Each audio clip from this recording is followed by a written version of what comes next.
What is up, guys? It is Quinn here, and today I'm going to be teaching you guys how to build a red, doesn't have to be red, could be black, just the GoTrax Apex. These are one of our best selling scooters right now, due to the price and overall quality of the unit. And practically what we're just going to do a little rundown of how it comes out of the box and also how to assemble it.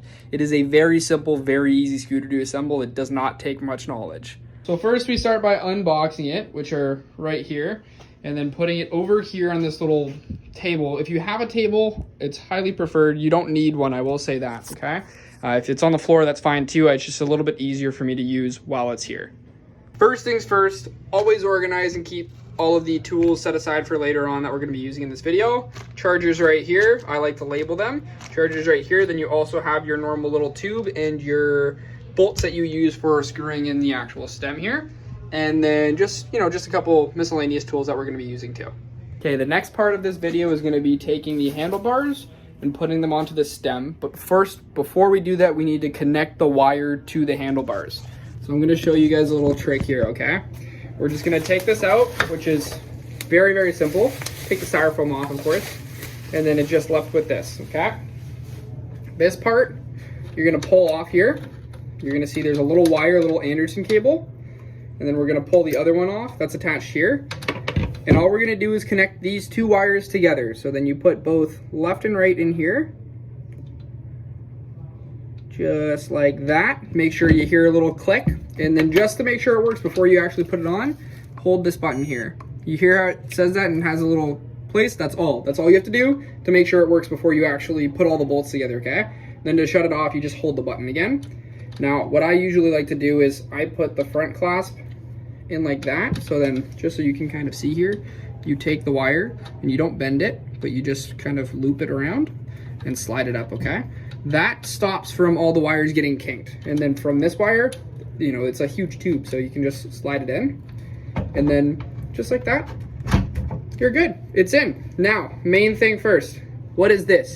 This is your brake. You need to actually put this together, which is very, very simple. I'm going to show you from the other end here, okay?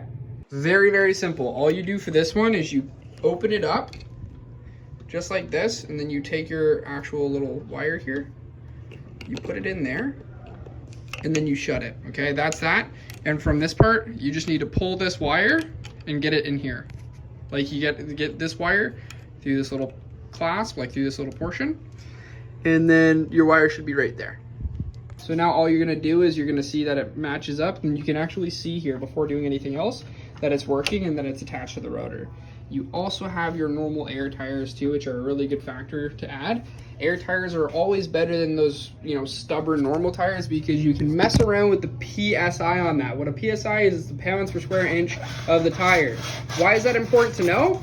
Because you can actually make your ride smoother or faster / harder depending on where you're going. All right, so for the second part, all it is we're gonna take these little bolts here, and then we're actually gonna assemble it right on these two threads. Okay, so then you're gonna make it flush here for when you're screwing in these two little bolts. They have a little bit of lock thread on them too, if you see the blueness. You're just gonna take this, connect it, and then screw it in. So this is what it looks like right now, and then all we're gonna do is we're gonna unclip it and then fold it up. And just like that, your Apex is ready to go and ready to roll. You take this guy off here, of course, which is just like the protective coating, and then you turn it on, and then it's good to go. It also has a light on the front of it. If you tap once, you'll see the light on the front of it. And if you hit the brakes right here, you'll see that it has a little flashing light on it, which not a lot of models have. This makes it a little bit more premium, some would say, but it's really just a scooter.